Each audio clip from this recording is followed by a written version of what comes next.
Hello everyone, this is Zeeebo and welcome to this AFK Journey video. So in today's AFK Journey video, I'm going to discuss about power creeping, right? Which is something that will eventually before all gacha games because we need new toys to play over the older ones. And to make this discussion more intimate between me as well as my audience, which is you guys, I'll just zoom in on 3 different topics. And if you guys have any opinions or your own thoughts on the topics that we are discussing today, feel free to voice it down in the comment section below and then we can discuss further. Okay, so the 3 topics that I'm going to talk about today is power creeping already here in AFK Journey? Is it already occurring without people realizing, right? To what degree is it occurring and how good or bad is it? Number 2, is power creeping necessarily a bad thing? Or can it be a good thing for AFK Journey? So this is what we want to discuss today. Number 3, how can the developers power creep or conduct power creeping in AFK Journey so that it pleases the people who wants it and not agitate the people who doesn't want it, right? We always know that there will be people who wants power creeping, right, to see new stuff, whereas there will always be people who doesn't want it. So that's where the developer must find a balance and then hopefully try to please both groups along the process. So without further ado, let's start with the very first topic for today, and that is power creeping already occurring? So before we start, let's define power creeping.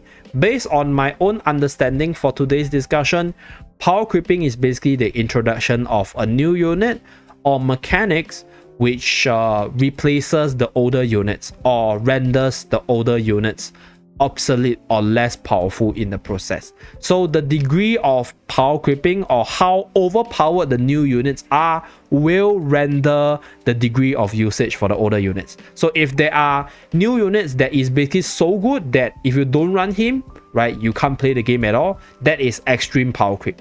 But there is also a scenario where new units being introduced are replacing older units and doing things which the older units are doing with greater efficiency. So that is power creeping, right? So the degree of it depends on how overpowered the new unit is, but as long as the new units can replace the older units in one degree or another, that's already power creeping by my definition. Okay, so if you go by that definition, power creeping is already occurring in the game. It's just that it's probably more so at the higher levels compared to the lower levels. Let me explain why. So this is the very reason why I am doing this video, because I've seen a lot of people talking about this unit Freyasto overtaking their AFK challenge record. So if we take a look at this, this is my secondary account. So these are the clear records for AFK stage 795, and then we have your Iron Carolina team, we have your Iron Carolina team, and then we have this OD team over here, whereas we have the Freyasto defensive teams, which is shown later on. Okay, there's even my own records over here. So based on this observation, or in fact you will see more of it yourself eventually if you guys haven't reached where I'm at right now. Once you reach the AFK stage 900 plus to 1000 stage, the records will be flooded by Freyasto teams. In fact, the reason why people are able to clear the stage at a lower power level, at a lower overall level, is because of this unit being the better one in terms of content pushing, right? You cannot clear the stage with Danny at 421 because Freyasto is currently the only unit that could do it. And even Torrent can't do it. So if you take a look at the levels, 421, 425, right? This is 430, slightly higher, but this Freyasto doesn't have the Supreme Plus. And then this is 421, 417, and then this one is 421. Whereas if you take a look at the other comms, 430, right? 430, and then 430. So this is just stage 795, and as you go higher and higher, basically Freyasto will be able to clear the stage at a 20 level difference compared to the older tanks like Danny and Torrent. So does that mean that Torrent and Danny is bad? The answer is no. They are still usable, but they don't do the AFK deficit pushing as efficiently as Freyasto. So some might argue that Freyasto is the Hypogean character, so naturally he will be stronger, and I agree. But the thing is, it doesn't change the fact that Phaesto is replacing the best tanks in the game in terms of the PvE side of things. And PvE side of things is not just the PvE content pushing, but also in the Dream Realm side of things. So the reason why I say this is because I have released a whole slew of endgame teams for the various endless Dream Realm bosses. And out of the 6 bosses, I can safely say, right, 3 bosses in this roster, you will need Phaesto to remain at the higher tier positions, right? In Dream Realm, where your damage is equivalent to your ranking and your rewards are tied to your ranking, right? If you don't have Phaesto, if you're using Torrent, yes, certain bosses, I think Torrent is still good, but if you don't have Phaesto, you will lose out a big chunk of damage, and that's where your ranking will fall off. So by that sense, Phaesto has also overtaken the meta and sort of power creep the older tanks in terms of clearing Dream Realm side of things, right? You can choose not to use Phaesto, but he is so good in the endless side of things to keep your units alive that this unit is basically a must if you want to be at the top, right? If you are in a slightly more competitive server. So that's for power creeping. So is it occurring? The answer is yes. And it's not just for Phaesto specifically. For the arena side of things, I've seen a few Reddit posts talking about the arena rankings itself, or talking about them investing in Carolina but not being able to use Carolina. So as a matter of fact, the Iron Carolina team is still really solid, but it's seeing way less use because people realize the weakness of the team, and that is Carolina being really frail. So if we take a look at the ranking itself, no Carolina over here. Take a look at the ranking here, no Carolina. So I'm just going to go by the top 20 ranking, just going to do the refresh, right? So this is the CCR team, right? So right here, no Carolina. So no Carolina, obviously. And then no Carolina over here. So why is that so? That's not because Carolina is a bad unit, but rather because of the meta. The meta is very Wilder centric. So people are running Irons together with Ardens all around. So when you have these 2 units together, it's already a major counter to Carolina. So Carolina is not as meta as some of the new units introduced, right? Namely Elsa. So Elsa, in a sense, sort of replaces Carolina in that team slot because they do the very same thing, which is massive magical damage, and they benefit from, I mean, she also benefits from all the buffs that Carolina can benefit from. And on top of that, Elsa has some sort of survival mechanic. So in the arena side of things, Elsa has already power crept Carolina to a certain extent in terms of being a better unit in that very same comp that they run in, right? Other than that, even the latest 3-man armors is also starting to see even more use at the higher end, where people realize that the ability to just insta-stun people with Iron pulling everyone together and then armor just rooting everyone together is really insane. So the armors Iron burst comp is rising up in terms of usage as well. At least offensively, that comp is really strong. So that is a sign of power creeping, right? Is it already happening? The answer is yes. But I think at least for the AFK Journey side of things, it's not a massive power creep, right? It doesn't render the older units absolutely obsolete. So it's actually a good way of power creeping, right? It's to introduce units that are better, that can do certain roles better, but making people feel like they are not power creeping stuff, right? So even for Florabelle's case, Florabelle as well as Elsa, there are 2 units when they were initially released. They were sort of underrated or sort of not treated seriously by a lot of people because they don't seem very powerful.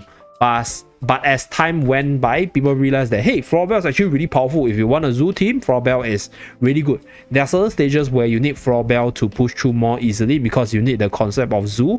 And then for Elsa's case, this unit got a lot better once they fixed her ultimate, and then she started to see even more use for the higher end arena or even the higher end supreme arena.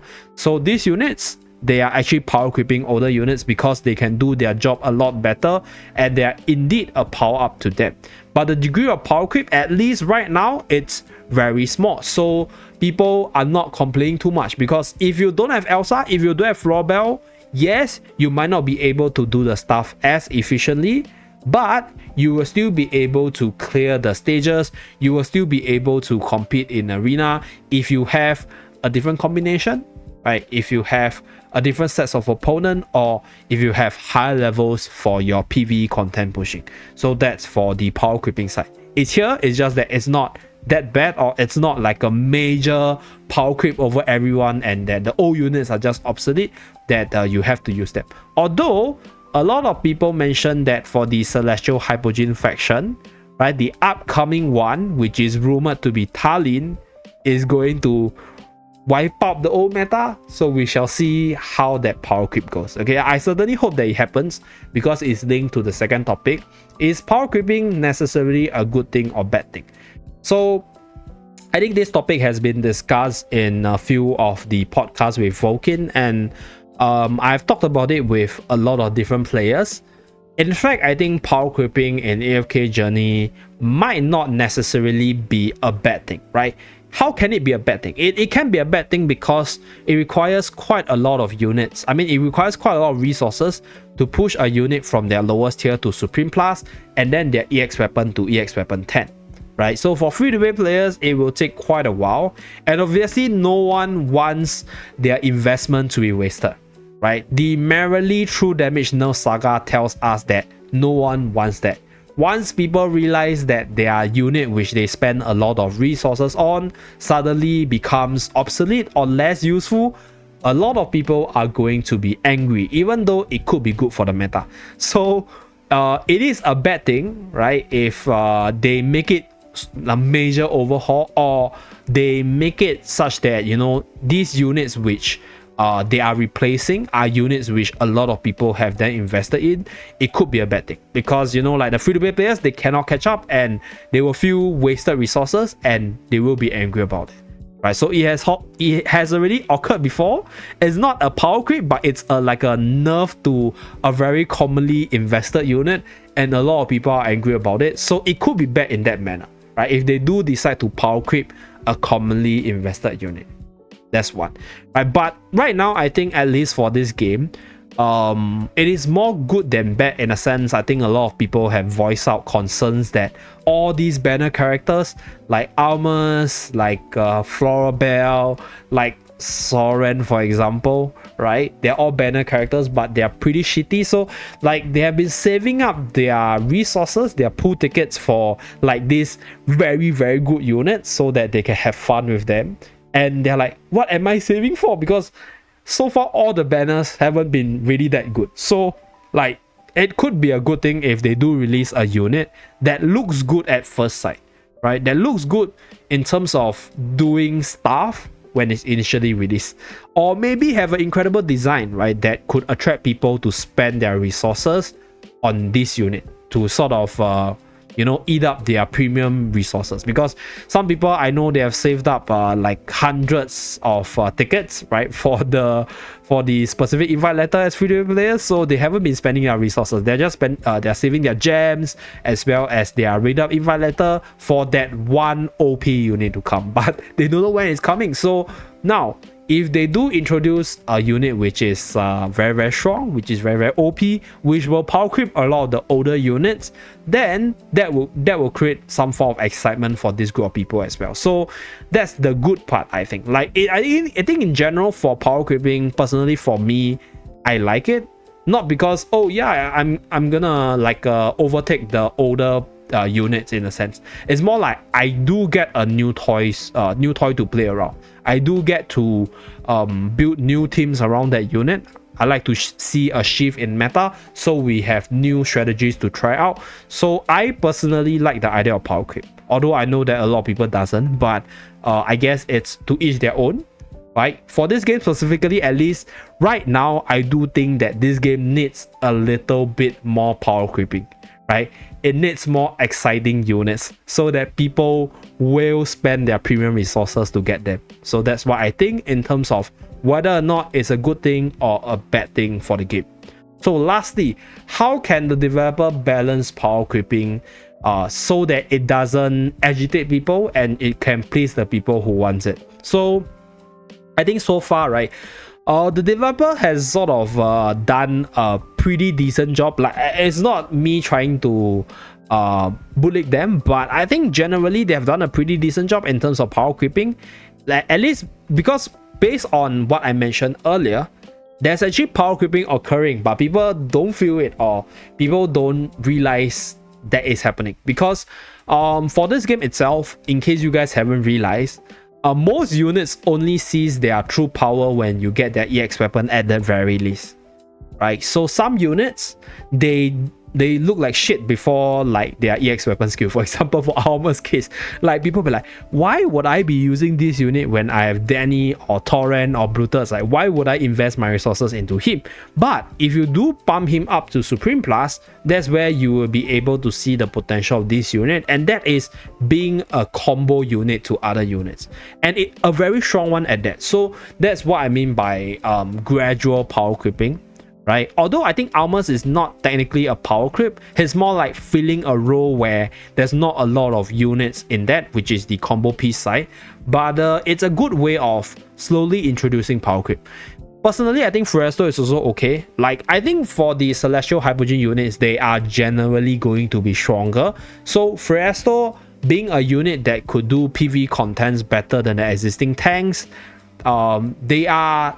it's not something that people get angry about, because, you know, like people know they're more expensive to get. So obviously these units needs to be more powerful than the old units. So that's one way that they can introduce power creep as well. But at the same time, I think this way of balancing is not healthy, because eventually if all the very OP units they are in the Celestial Hypogean factions, then it will become a case where if you don't have them, then your overall game experience might not be as good. Right, so that's one thing which I think they have to find a balance. I think making OP units in this faction is good, but I think good cases are like Dino as well as Barrow, right? So they are good, extremely good in Arena, but maybe not so good in other game modes. But they shouldn't introduce too many units like Scalita and Freesto, where they're just simply super powerful everywhere, and if you don't have them, suddenly you are like, oh yeah, I can't clear it, I can't do it at a deficit, so on and so forth. So that's something that they need to find a balance in. But I do think that this is one way they can power creep to not make people angry, because this category of units, they need to be stronger to warrant for their heavier resource investments. So that's one way. The other way which I think they can balance things out, which I think it's already being done, is to just make units power creep units in one category, but not everything. So for example, the Elsa Carolina argument, where Elsa sort of overtakes Carolina's position in Arena. So PvP players like the whales who are willing to spend, who are willing to go pull for Elsa itself, they will have a slight advantage. Whereas for Carolina's case, if you're a free-to-play player, you can still use Carolina to push through PvE content. She's still good there, and in certain situations in Arena, you can still use her, although she's less overpowered or she's more underpowered compared to like the Elsa Com or even the Wilders Com itself. So yeah, that's just a few thoughts I have for this topic of power creeping. Personally, I think this game desperately needs some power creeping, in a sense. I've heard a lot of people just complaining about all the new units being underwhelming, and I personally think that other than Elsa's case, right, Soren is pretty shitty. Unfortunately, I have to say this, even though I used to blow him a lot, but this unit is very bad, so I doubt many people even invested in him, right? I think Elsa's okay. Overall, generally, I think Elsa had her strengths, right? She's still usable in Dream Realm in the early to mid stages, and she's showing her power after the changes to her skill kit.